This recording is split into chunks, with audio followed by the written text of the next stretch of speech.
कहानियाँ कहानियाँ सिर्फ सुनने के लिए नहीं होती। कुछ कहानियाँ होती हैं महसूस करने के लिए। ये कहानी आप सुनकर शायद छोड़ दोगे, पर ये जिंदगी भर आपके जहन में रहेगी। So welcome to the channel the horror by Kaushiki. और इस कहानी को स्टार्ट करने से पहले आप लोगों के लिए एक छोटा सा अपडेट है। इससे पहले इस चैनल का टाइटल द कर्स चैनल था, लेकिन अब वो मैंने चेंज कर द हॉरर बाय कौशिकी रखा, क्योंकि इससे पहले वाला टाइटल कुछ ज़्यादा ही रीयूज था। तो आई होप आपको ये नया नाम पसंद आए। तो चलिए स्टार्ट करते हैं।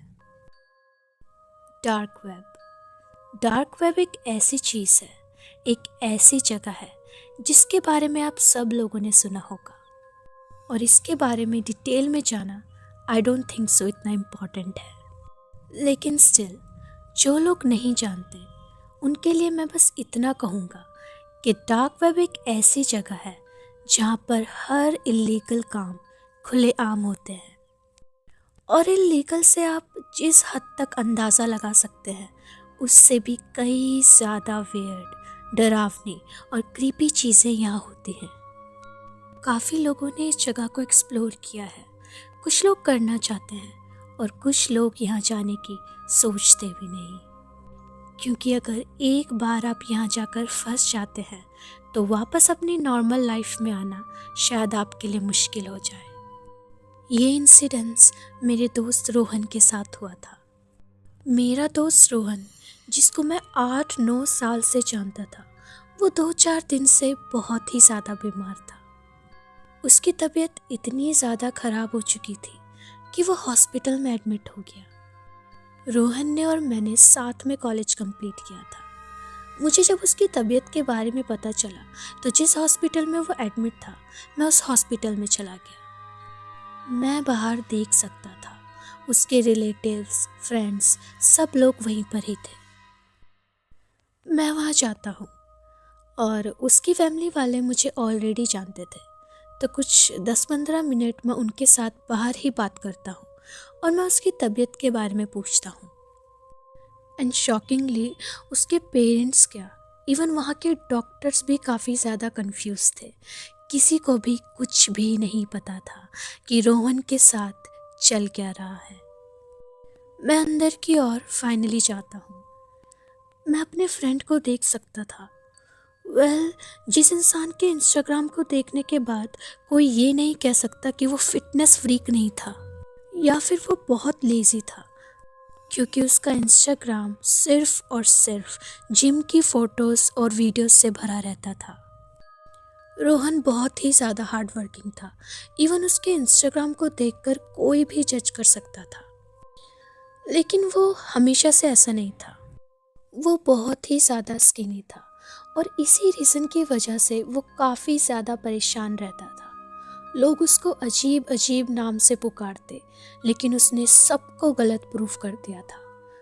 कुछ 2-3 महीनों में ही उसका वो ट्रांसफॉर्मेशन देखकर मैं भी काफ़ी ज़्यादा मोटिवेटेड था, और मैंने काफ़ी बार उसको उसके लिए कॉम्प्लीमेंट भी किया था। इवन उसी को देखने के बाद मैंने भी उसका जिम ज्वाइन किया। लेकिन जब वो जिम नहीं आया तब मुझे पता चला कि वो हॉस्पिटल में है। लेकिन आज जब मैंने उसको देखा तो मुझे बहुत ही ज़्यादा अजीब लग रहा था। ऐसा लग रहा था जैसे कि मानो ये वो लड़का है ही नहीं जिसको मैं जानता हूँ। मैं उसकी बॉडी में काफ़ी सारे कट देख सकता था, और उसी कट में से कुछ तो अजीब चीज़ बाहर आ रही थी। उसके काफ़ी सारे घाव अभी भी ओपन थे और कुछ में पट्टी लगी हुई थी। मैं उसके पास जाकर बैठता हूँ और उसकी आंखें बंद थी। मैंने धीरे से उसके सर पर हाथ फेराया और मेरा ऐसा करते के साथ ही उसने अपनी आंखें खोली। ऐसा लग रहा था जैसे कि मानो वो किसी से भी मिलकर खुश नहीं था, लेकिन जब उसने मुझे देखा मैं उसके चेहरे पर वो जेन्युइन स्माइल देख सकता था। इसके बाद मैंने उससे कहा, यार कैसा है तू, और तुझे क्या हो गया है? इतने दिन तू जिम नहीं आया, मुझे लगा तू बिजी होगा, लेकिन तू तो यहाँ हॉस्पिटल पहुँचा हुआ है। जिस पर कि वो मेरी तरफ देखता है और वो मुझसे कहता है, यार मुझे तुझे एक बात बतानी है। मैं देख किसी को ये सब नहीं बता सकता, मगर मगर मैं तुझे बताना चाहता हूँ। अब जो हुआ मैं उसका कुछ भी नहीं कर सकता, और मैं इससे पहले तुझे आगे कुछ भी बताऊँ, एक बात जान ले, और इस सच को कोई भी नहीं बदल सकता। मुझे नहीं लगता कि मैं अब और ज़्यादा ज़िंदा रह पाऊँगा, और ये सब डॉक्टर भी शायद अब मुझे नहीं बचा सकते। लेकिन मैं तुझे बताना चाहता हूँ कि मेरे साथ एग्जैक्टली क्या हुआ। उसकी ये सारी बातें सुनने के बाद 5 सेकंड तक मैं कुछ भी नहीं समझ पाया। मैं सारी की सारी चीज़ें रिकलेक्ट कर रहा था। मुझे उसकी बातों पर यकीन नहीं आ रहा था, और इतने में वो मुझे बोलता है, देख मेरे पास ज़्यादा वक्त नहीं है, और मैं बस तुझे कुछ बताना चाहता हूँ, तो प्लीज़ मेरी बात सुन ले। और वो मुझे बताना शुरू करता है। ये लगभग 2-3 महीने पहले की बात है, जब मैंने जिम नहीं ज्वाइन किया था। मैं अपनी लाइफ को लेकर काफ़ी ज़्यादा ओवर थिंकिंग कर रहा था, स्पेशली मेरी बॉडी को लेकर। मैं ये नहीं कहूँगा कि मैं इनसिक्योर था, बस मैं थोड़ा सा परेशान था। और इन सब चीज़ों के चलते मैंने इन दी एंड डिसाइड किया कि एटलीस्ट जो चीज़ मेरे हाथ में है मैं उसको तो चेंज कर ही सकता हूँ। एंड मैंने अपने लिए थोड़ा टाइम निकालने के बाद फाइनली जिम ज्वाइन कर लिया था। मैं डिसाइड कर चुका था कि मुझे अपनी लाइफ को चेंज करना है, और इसी जर्नी में मेरी मुलाकात अदिति से हुई। अदिति और मैं एक साथ ही जिम करने लगे थे, और एक तरीके से हम दोनों एक दूसरे के लिए सहारा थे जिम में। कुछ दिनों बाद जब वो जिम नहीं आती तो मुझे लगता जैसे जैसे कि मेरा जिम सेशन अधूरा गया हो। सब कुछ बिल्कुल नॉर्मल चल रहा था, लेकिन एक दिन हम अपना जिम सेशन कंप्लीट कर कर जा ही रहे होते हैं, और हम एक दूसरे से बातें कर रहे थे कि इतने में एक इंसान हमारे पास आया। वो इंसान लगभग 6 फीट का होगा। उसकी बॉडी देखकर लग रहा था जैसे वो कई सालों से अपनी बॉडी पर वर्क कर रहा है। उसकी बॉडी पर साफ साफ कंसिस्टेंसी का रिजल्ट दिख रहा था। उसने हम दोनों को देखा, और उसके बाद उसने कहा, हाय, मेरा नाम मैक्स है। मेरे पास आप दोनों के लिए एक चीज़ है। उसने अदिति की तरफ देखा और कहा, मुझे लगता है आप अपना वेट लॉस करने आई हैं। और फिर उसने मेरी तरफ देखा, और मेरी तरफ देखने के बाद उसने कहा, और आप वेट गेन करना चाहते हैं ना? आप लोगों को क्या लगता है कि आप अपने इस सेशन से कितने सालों बाद अपना टारगेट अचीव कर पाएंगे, या फिर कितने मंथ बाद? जिस पर कि अदिति ने कहा, आई गेस 12 मंथ तक तो शायद लगेंगे ही। और फिर मैंने कहा, सो मुझे भी अप्रॉक्स 1 साल तो लग ही जाएगा। उसने हम दोनों को देखा और मुस्कुराते हुए उसने कहा, क्या हो अगर मैं आपको कोई ऐसी चीज़ दूँ जिसकी बस आपको 10 टैबलेट्स खानी है, एंड उसके बाद आपको अपना फिटनेस गोल बस 2-3 महीनों में ही मिल जाएगा। उसकी ये सब बातें हम सुन रहे थे। मैं थोड़ा सा सस्पिशियस था, लेकिन मैंने अदिति को देखा। उसकी आंखों में एक अजीब सी चमक थी, और उस चमक को वो मैक्स नाम का आदमी अच्छे से भांप चुका था। उसने फिर से कहा, मेरे पास ज़्यादा नहीं है, और ये कोई ड्रग नहीं है, जिसने अदिति की आंखों की चमक को और भी ज़्यादा बढ़ा दिया। अदिति को देखकर ऐसा लग रहा था जैसे कि मानो वो ऑलमोस्ट डिसाइड कर चुकी है कि उसको क्या करना है। मैं उस वक्त कुछ कह नहीं सकता था, लेकिन फिर मैक्स ने मेरी तरफ देखा। आपको क्या लगता है? जिस पर कि मैंने कहा, मैं अभी किसी भी तरीके के सप्लीमेंट्स लेने के मूड में नहीं हूँ, although thank you for your offer. कोई बात नहीं, आप एक काम करिए, आप दोनों इसे रख लीजिए, और आपको इसे यूज़ करने से अगर लगता है कि ये बेनिफिशियल है तो आप इसको यूज़ करिएगा, नहीं तो आप 1-2 महीने के बाद इसको बंद कर सकते हैं। उसने ये कहने के बाद हम दोनों को वो पैकेट पकड़ा दिए जिसके अंदर वो 10 टैबलेट्स थी। अदिति को देखकर साफ साफ पता चल रहा था कि वो एक्साइटेड है और वो डेफिनेटली उन टैबलेट्स को ट्राई करने वाली है। एंड इन माय केस मैं अभी भी श्योर नहीं था। मैं 2-4 दिन जिम में था और मैं अदिति को देख सकता था। टू बी ऑनेस्ट वो सच में स्लिम हो रही थी, वो भी सिर्फ 1 हफ्ते के टाइम के अंदर। मुझे नहीं पता था कि ये एक्चुअली वर्क करेगी, लेकिन मैंने 1 हफ्ता और वेट करने की कोशिश करी और मैं 1 हफ्ते के बाद एक्चुअली देख सकता था कि अदिति में वो बहुत ज़्यादा चेंज आ चुका था। वो बहुत ही अननेचुरल तरीके से अपना वेट लॉस कर रही थी और वो कम से कम अपने डिजायर्ड बॉडी शेप में 70% तक आ चुकी थी।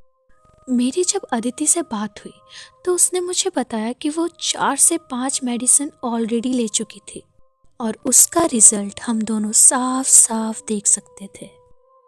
मैंने भी उन मेडिसिन को अब ट्राई करना स्टार्ट करा और टू बी ऑनेस्ट मैं 1 महीने के अंदर अंदर अपना पूरा का पूरा ट्रांसफॉर्मेशन देख सकता था।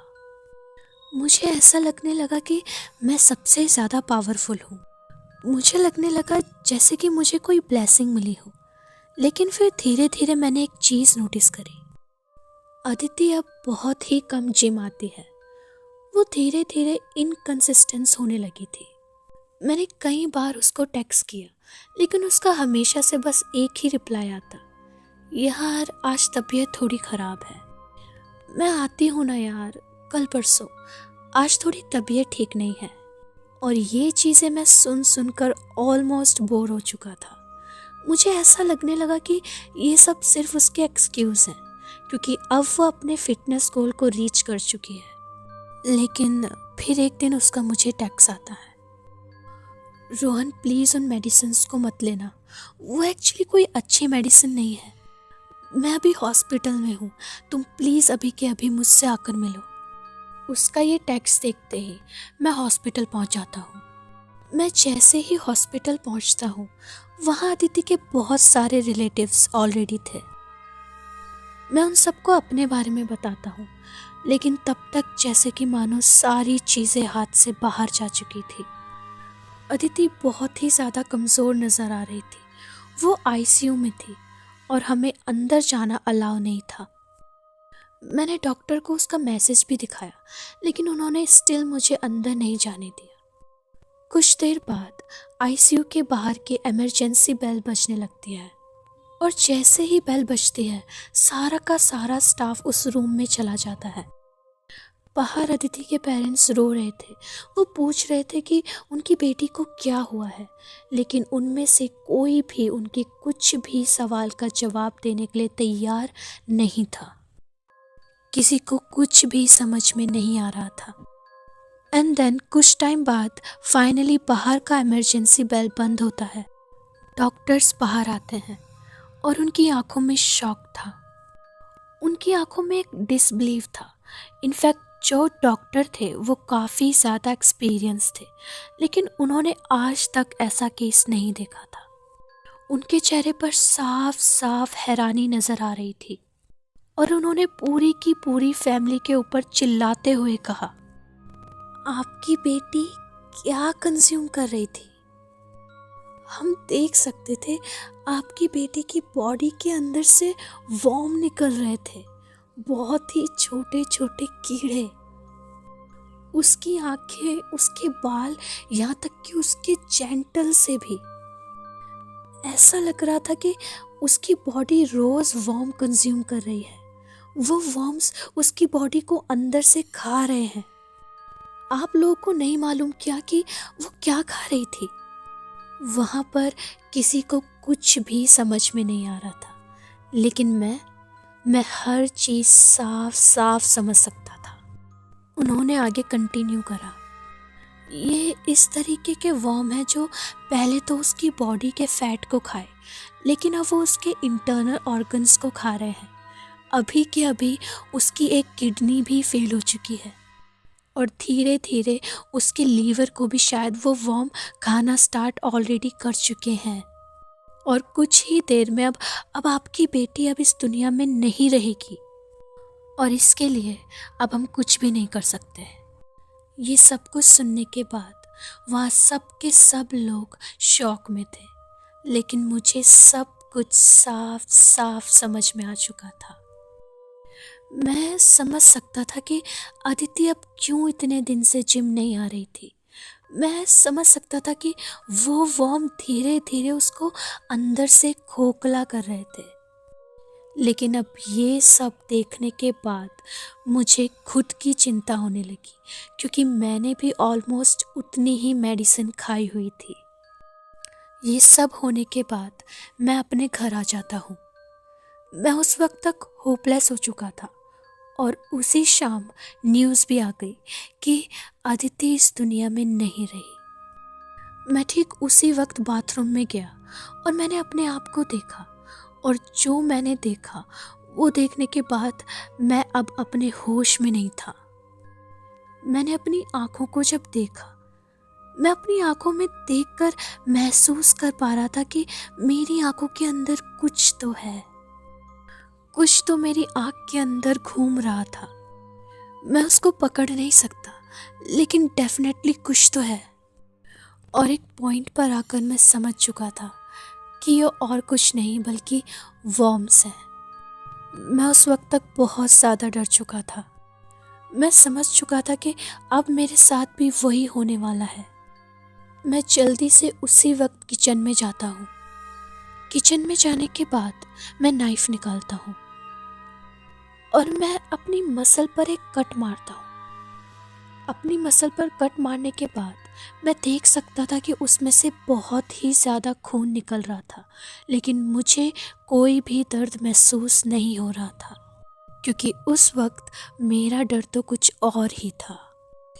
कुछ देर ब्लड निकलने के बाद मैं देख सकता था कि वहाँ की मसल से भी वर्म निकल रहे थे, और उस वक्त मुझे ये चीज़ समझ में आई कि जो टैबलेट्स अदिति को दिए गए थे उसमें जो वर्म थे वो कुछ इस तरीके के वर्म थे जो कि धीरे धीरे उसके अंदर के बॉडी के फैट को खाते जाएं, और वो इतने ज़्यादा बढ़ चुके थे कि वो उसके इंटरनल ऑर्गन्स को खाना चालू कर दिए।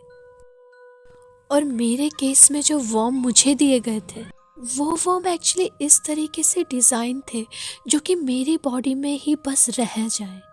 मैं समझ सकता था जो वर्म मेरी बॉडी में है वो एक्चुअली इसलिए वहाँ पर है क्योंकि उन्होंने मेरी बॉडी पे अपना घर बना लिया है, और जो उभार मेरी मसल में आया है वो और कुछ नहीं बल्कि उन वर्म्स के वहाँ होने से आया है।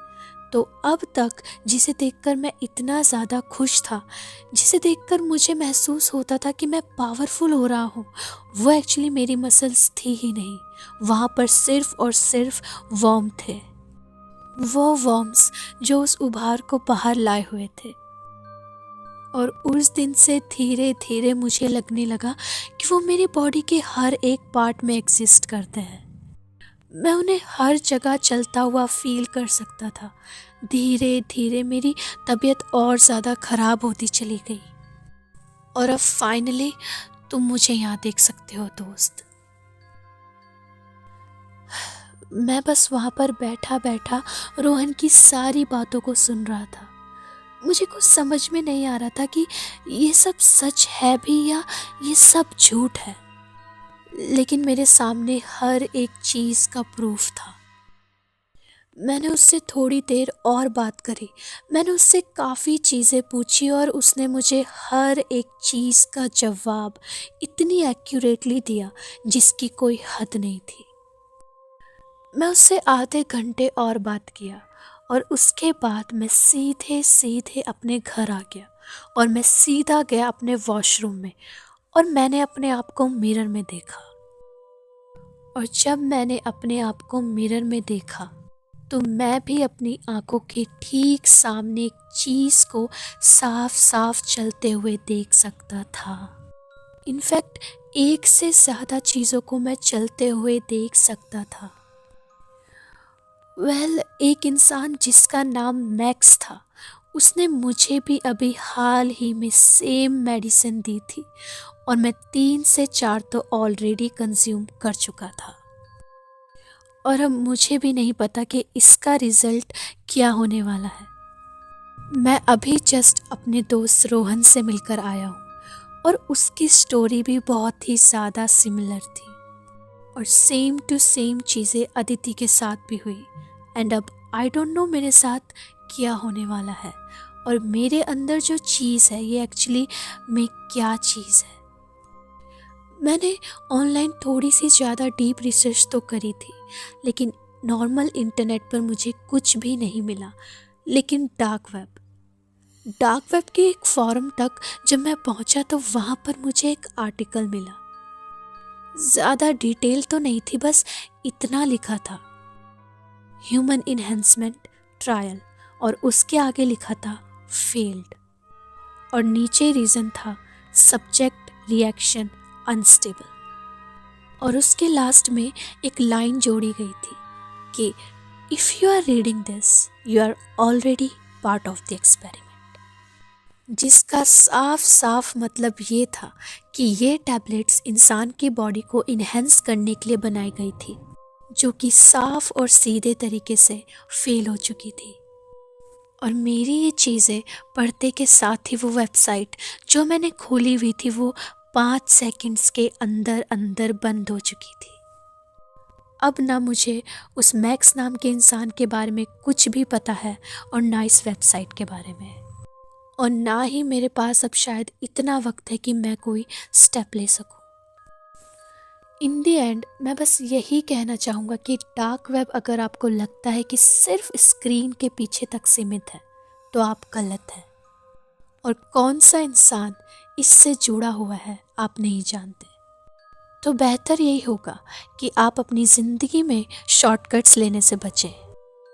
और अगर आप इस वक्त जिम करते हैं या फिर जिम जाने का सोच रहे हैं, और अगर आपको मैक्स नाम का कोई भी इंसान मिलता है और वो आपको ये टैबलेट्स ऑफ़र करता है, तो क्या आप लेंगे या नहीं, ये मुझे कमेंट्स में ज़रूर बताइएगा। So guys, this was the story, hope you like it. ऐसे ही creepy dark and horror stories के लिए इस चैनल को सब्सक्राइब करिए, लाइक करिए एंड शेयर ज़रूर करना। मिलते हैं नेक्स्ट स्टोरी में। Keep listening the horror by Kaushiki.